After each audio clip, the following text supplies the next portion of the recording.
Eu sou o professor Dr. Ricardo Xavier Vidal. Para quem está vendo esse terceiro meu vídeo, eu vou então falar sobre minha titulação. Está nos dois outros vídeos anteriores. É, eu sou bacharel licenciado em Ciências Biológicas, tenho aperfeiçoamento, fiz isso em 5 anos, estudei 5 anos para completar meu curso. Tenho aperfeiçoamento científico, desenvolvi 2 anos de aperfeiçoamento científico, que equivale a uma especialização, mais 3 anos de mestrado em patologia numa importante universidade federal aqui brasileira. A graduação em ciências biológicas foi numa importante universidade particular. Essa especialização, né, esse aperfeiçoamento científico foi numa importante universidade estadual brasileira, e o doutorado, PhD, numa outra importante universidade federal brasileira.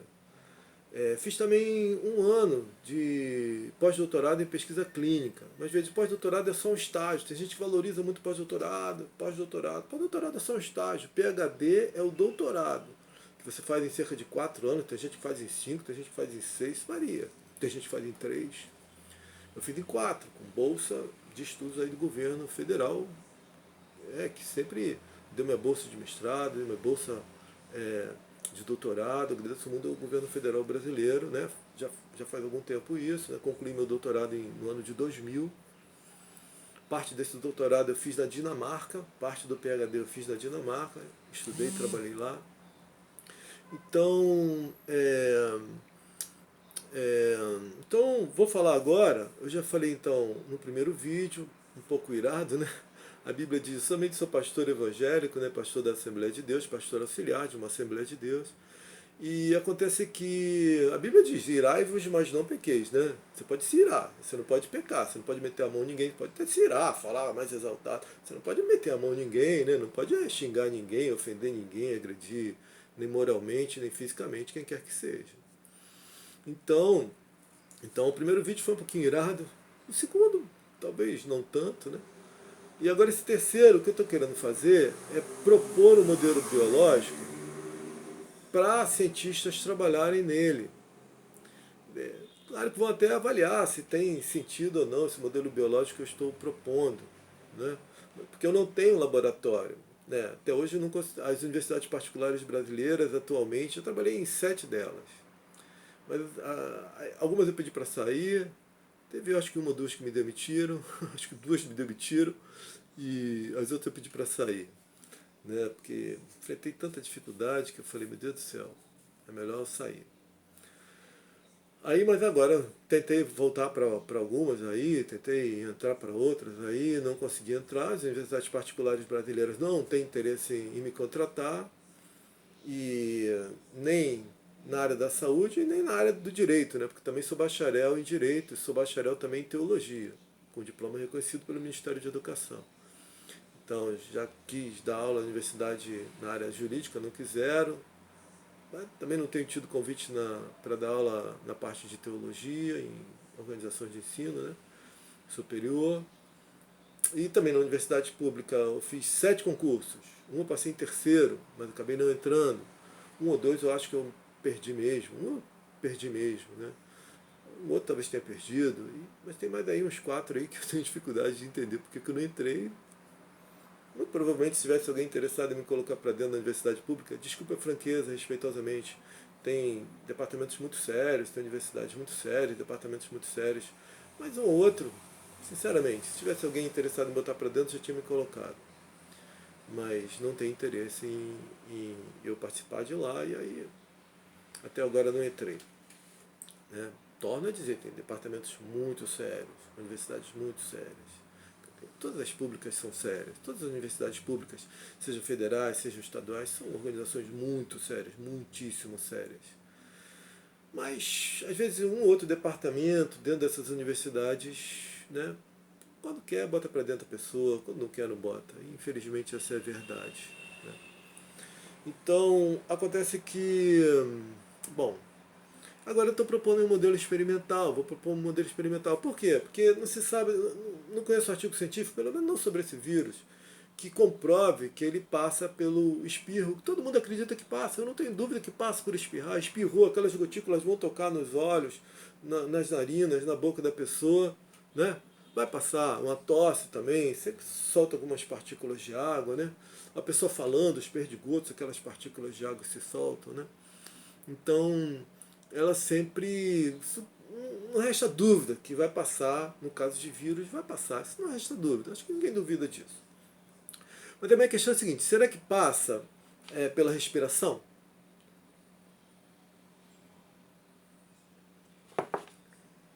Será que passa pela respiração, a pessoa respirando uma perto da outra? Também não conheço artigo científico, trabalho científico que diga que passa ou que não passa. Nesse coronavírus e provavelmente vários outros micro-organismos, vários outros vírus, acho que não tem artigo nesse sentido. Então, eu vou sugerir, claro que pode não ser um modelo ideal, pode falar, isso aí não tem sentido nenhum, tudo bem, mas é o direito que eu tenho de sugerir, para ver se a gente consegue dirimir isso aí. Minha mão está higienizada, tá? Lava a mão o tempo todo. Né? Antigamente usava álcool também na mão, mas agora não tenho. O que eu tenho de álcool é um pouquinho aqui, não sei se dá para ver, olha lá. O que eu tenho de álcool é isso aqui, está acabando.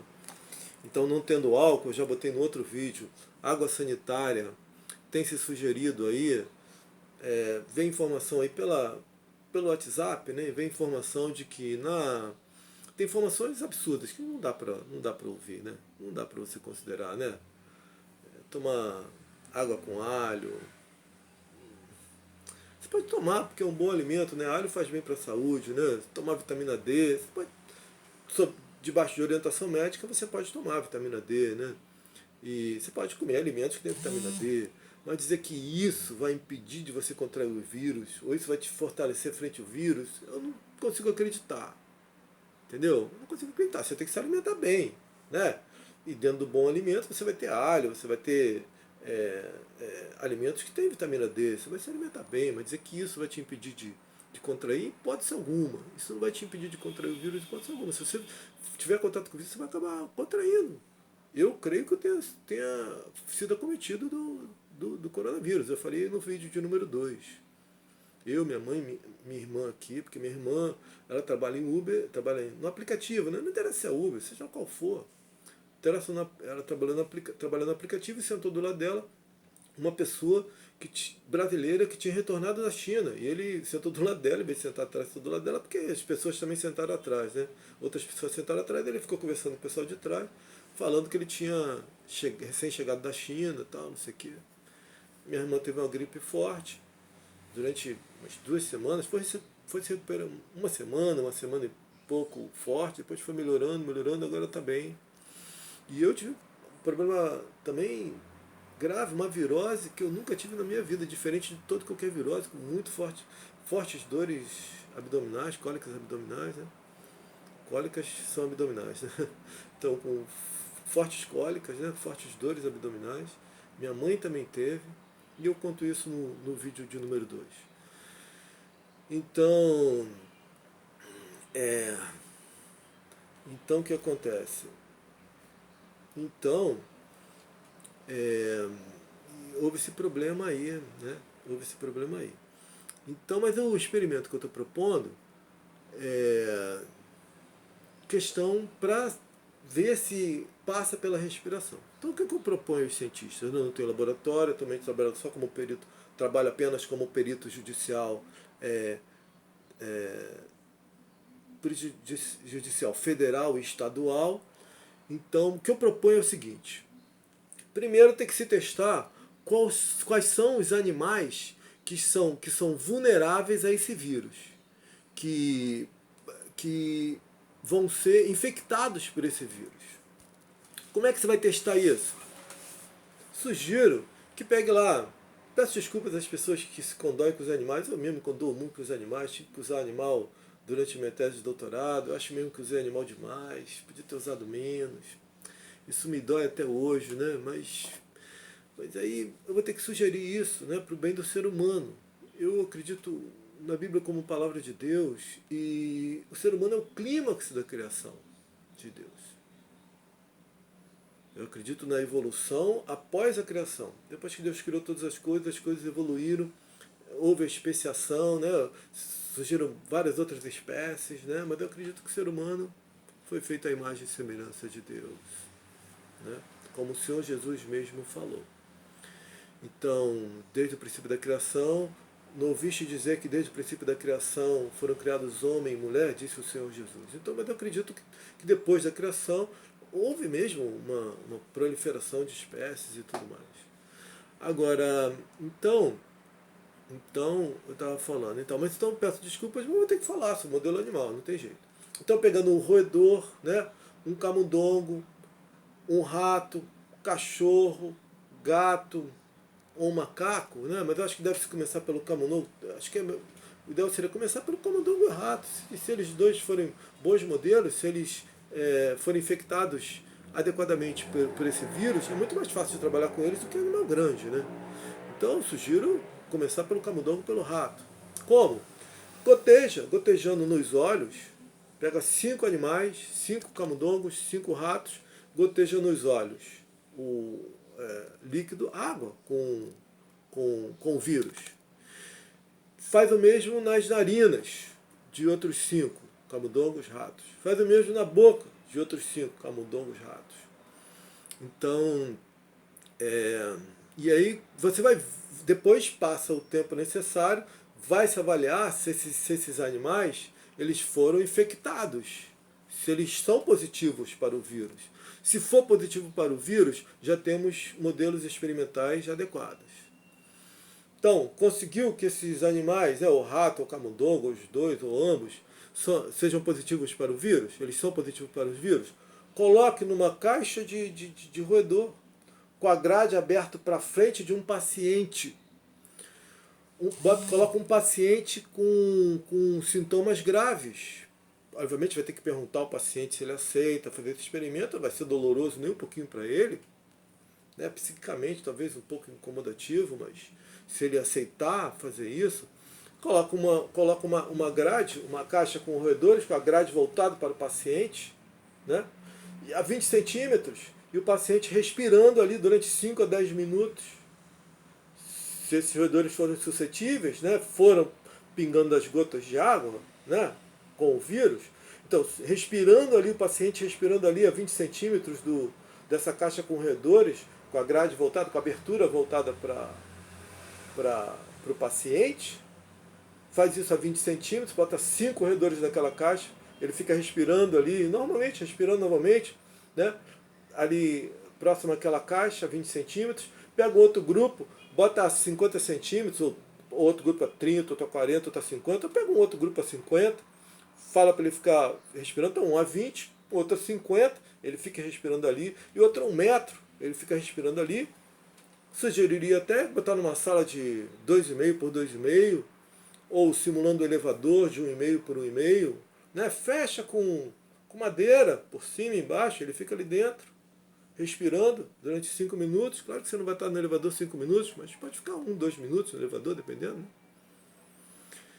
Então, alguns segundos, né? Mas bota lá, eles respirando 5 a 10 minutos para saber se vai ter uma resposta. E aí, se tiver uma resposta positiva, já se sabe que um paciente grave pode passar para a pessoa só em respirar. Faz isso com alguém que esteja com poucos sintomas. Faz isso com alguém que esteja com poucos sintomas. Bota essa pessoa com poucos sintomas, que esteja lá em reclusão domiciliar, né? Naquele quartinho de 2,5 por 2,5 que ele deve estar lá dentro. Vê se a pessoa quer fazer, coloca a caixa a 20 centímetros dele, coloca uma outra. Aí depois manda ele fazer essa mesma coisa, recolhe aqueles animais, manda fazer a mesma coisa com a meio metro, depois a 1 metro. Né? Pode fazer isso com 5 pessoas que estejam em reclusão domiciliar por sintomas brandos, né? E 5 pacientes que estejam com sintomas vigorosos, né? Sintomas graves, estejam em estado grave, né? Bota lá 5 animais, 5 pacientes que estejam com estado grave, ou um só, se botar um só, se der positivo, está resolvido a questão, está resolvida a questão. Bota quem tenha com sintomas leves, e muitos com sintomas leves estão aí pela rua aí. Ou bota algum assintomático, se conseguiu fazer o teste positivo, e alguém assintomático, bota também um grupo do assintomático, respirando a 20 centímetros, a meio metro, a 1 metro de camundongos e ou ratos. 5 camundongos, 5 ratos. Então, com isso, vai ter um trabalho científico que comprova, olha, deu positivo, respirando perto, os animais ficaram acometidos da doença, eles pegaram a doença, né? Eles foram infectados. Ou não deu positivo, ou deu positivo. Com isso, resolveria esse problema se passa ou não passa pela respiração, porque sinceramente, né? Eu não trabalho diretamente com esse assunto viral, mas sinceramente, pelas vias de dispersão, pela quantidade de casos que tem se alastrado pelo mundo, deve estar beirando aí 300 mil casos, hoje 24 de março de 2020. Né? 24 de março de 2020. Isso aí começou aí final de dezembro, parece que começou final de dezembro. Bota aí, janeiro, fevereiro, março. 3 meses. 3 meses. Que bote 4 meses que seja. 300 mil pessoas infectadas que se sabe. Eu dei exemplo lá no outro vídeo na minha opinião, é bem possível que eu tenha contraído esse coronavírus por causa desse contato, né, dessa proximidade que a minha irmã teve com esse rapaz que estava ali, com esse senhor ali que estava falando ali no carro aplicativo do lado dela. Então é possível que ela tenha contraído, eu tenha contraído, minha mãe tenha contraído, e eu não estou nas estatísticas. Minha mãe não está, minha irmã não está. Eu não estou nas estatísticas. E esse senhor que estava sintomático, se de fato contraiu o vírus, minha mãe contraiu por causa desse senhor que veio lá da China, e ela foi usuário lá no aplicativo dela, no carro que ela estava trabalhando com o aplicativo. Então, se ele estava passando, ele é um assintomático que também não está nas pesquisas. Então, 300 mil que se sabe. Pode ser que seja 600 mil, pode ser que seja 1 milhão de pessoas, não se sabe. Porque tem muita gente que não vai para o hospital, porque não tem que ir mesmo, tem que ficar em casa, está com alguma coisa como que eu tive, como que minha mãe teve, como isto que minha irmã teve, tem que ficar mesmo em casa. Ela até foi na clínica lá, ela foi numa clínica aqui de otorrinolaringologistas, foi sem máscara. Se ela estava cometida, para quantas pessoas ela não passou isso aí? E ela não está errada não, porque o governo está mandando sair na rua sem máscara. Porque eu não culpo os políticos. Se tem alguma responsabilidade, é das pessoas que os políticos consultaram e mandaram sair sem máscara. E continuam a mandar sair sem máscara. Teve um senhor, profissional da área, como esse vídeo aqui é mais para cientista, para profissional da área também, né, para pessoas interessadas nesse aspecto, eu vou falar. Teve um senhor aqui na mídia que ele falou: as pessoas estão com medo de sair de casa, como se tivesse um monstro aí na rua que comesse as pessoas, né? Eu não sei se ele usou o termo de comer pessoas, né? Mas ele falou: as pessoas estão com medo de sair de casa como se tivesse um monstro aí na rua. Não, as pessoas têm que sair, tem que ir no supermercado, isso aqui, não sei outra. Mas ele falou que tem que sair e tem que manter a distância de 2 metros. Mas se sabe que na prática ninguém consegue manter distância de 2 metros. Eu não vi uma fila com distância de 2 metros quando eu saí aqui no início da semana passada aqui na minha cidade. Eu não vi uma fila, estava todo mundo a 30 centímetros de distância um do outro. Pessoas passando pela cidade, quando parava para atravessar a rua no sinal, todo mundo ali pertinho, um monte de gente dentro do ônibus. Eu não vi um dentro do ônibus com máscara. Eu peguei uma condução, não vi um dentro do ônibus com máscara. Nem quando eu voltei também. Eu era o único com máscara. E agora eu estou passando a usar óculos de proteção, sim. Porque se alguém que está sem máscara espirrar, está arriscado eu pegar pelos meus olhos. E fui ridicularizado por um senhor, porque eu estava usando máscara. Um senhor me ridicularizou porque eu estava usando máscara. Eu ainda falei com ele: senhor, eu sou bacharel licenciado em ciência biológica, sou mestre em patologia, sou PhD na área da saúde, tenho que usar máscara assim. E ele me ridicularizou. Por quê? Porque a mídia, fruto da má informação, na minha opinião, da má informação desses profissionais, de que a população não deve usar máscara, diferente do que na Coreia do Sul, na China acontece, que eles estão dizendo que a população tem que usar máscara sim. entendeu? Lugar muito aberto, muito distante da pessoa, a pessoa pode até tirar um pouquinho a máscara, mas eu acho que não tem que tirar não. Acho que saiu de casa com máscara, tem que deixar a máscara e voltar para casa com a máscara. Ah, estou precisando beber água, higieniza a mão, tira a máscara com muito cuidado, sem tocar em lugar nenhum, toma a sua aguinha, bota de volta a máscara no mesmo lugar. Quando você botar a máscara, você tem que botar ela, você bota a máscara e não, obviamente não fica esfregando a máscara lá para cá. Acho que também não deve botar a máscara cá embaixo não. Você vai botar a máscara, coloca no lugar certo, bota o elástico e a máscara vai ter que ficar ali naquele lugar, né, para ficar mexendo para lá e para cá. Quando tirar, não toca no corpo, tira, puxa o elástico de tal maneira que, né, o elástico fica lá atrás, você puxa o elástico ou traz a máscara para frente de tal maneira que ela não toca no seu corpo, né? Então é isso. Então essa questão tem que ser dirimida. Essa é a minha sugestão de modelo experimental, tá bom? A sugestão de um modelo experimental que, na minha opinião, tem que ser produzido, ou esse, alguma coisa parecida com essa aí. Obviamente, o pessoal da área vai ter muito mais habilidade em refletir sobre o melhor modelo do que eu. Mas o que eu estou querendo estimular é os pesquisadores da área que têm um laboratório para fazer esse tipo de experimento, que eu não tenho, e sinceramente não é para eu ter. Sinceramente, eu não trabalho não sou virologista, entendeu? Eu não vou ter um microscópio, mas os virologistas têm que entrar em contato aí com os hospitais para poder fazer isso. Eles têm contato direto. As universidades federais têm sempre um hospital unido a elas, estaduais também tem um hospital unido a ela.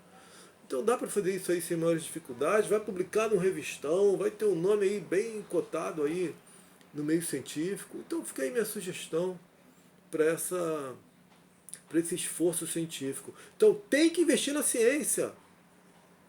Tem que investir na ciência. Como é que pode um país colocar tirar o Ministério de Ciência e Tecnologia? Desculpa a franqueza, eu não estou falando contra o governo assim, não estou querendo desmerecer governo nenhum, não, sabe? Nós temos que respeitar as autoridades, nós cristãos temos que respeitar as autoridades, mas fica aí a minha indignação de como é que pode, seja lá qual governo for, tirar o Ministério de Ciência e Tecnologia e colocar dentro do Ministério de Comunicação. Como é que pode um negócio desse? Talvez pudesse pegar o Ministério de Comunicação e botar dentro de Ciência e Tecnologia, que ia ter um suporte científico e tecnológico sobre esse Ministério de Comunicação, e ele ia render muito mais. Se fizesse ao contrário, o Ministério de Ciência e Tecnologia pega o de Comunicação, bota dentro de Ciência e Tecnologia, rapaz, ia render muito mais. Mas como é que pode acabar com o Ministério de Ciência e Tecnologia? Olha a necessidade dos cientistas agora, olha a necessidade da ciência e tecnologia agora. Olha só, não pode fazer um negócio desse. Tem que voltar ao Ministério de Ciência e Tecnologia. Precisa, não pode ter dor, então bota comunicação dentro de ciência e tecnologia, vai render muito mais. A ciência quer comunicação, quer comunicar, né? A não ser em países que você não pode expressar sua opinião. Um determinado país aí, né, um cientista que disse que existia lá o coronavírus, não deram atenção a ele, um profissional da área da saúde, né? Então é um país, né, temos que ter liberdade de expressão, temos que ter liberdade de opinião. Isso é inerente à condição do ser humano se preservar. A liberdade de opinião, liberdade de expressão é parte do ser humano na sua condição de se resguardar. Porque quando você não tem livre expressão, livre opinião, como é que você vai refletir sobre o que está acontecendo para você resguardar a si próprio e a sociedade que você faz parte? Então, fica aí minha sugestão. Eu vou usar um outro vídeo para falar aos cristãos. Já está 24 minutos, eu vou usar outro vídeo para falar aos cristãos da condição de professor, de doutor, de mestre, né, na área da saúde, mas também na condição de pastor evangélico. Sugiro que você, mesmo que não seja cristão, mesmo que não creia nem em Deus, seja ateu, sugiro que você ouça esse outro vídeo aí. Vai ser o meu quarto vídeo, esse vídeo aqui é o terceiro. Então sugiro que você ouça ele e reflita sobre o que eu vou dizer, tá bom? Um grande abraço, que Deus guarde a todos, né, desse planeta Terra em nome de Jesus, e que as desolações que está escrito lá no livro de Daniel, desolações são determinadas. Então, que o livro de Daniel lá na Bíblia Sagrada, que essas desolações determinadas, como o profeta Daniel falou que existiriam sobre a terra, sejam as mínimas, absolutamente imprescindíveis. Imprescindíveis. Em nome de Jesus Cristo. Amém.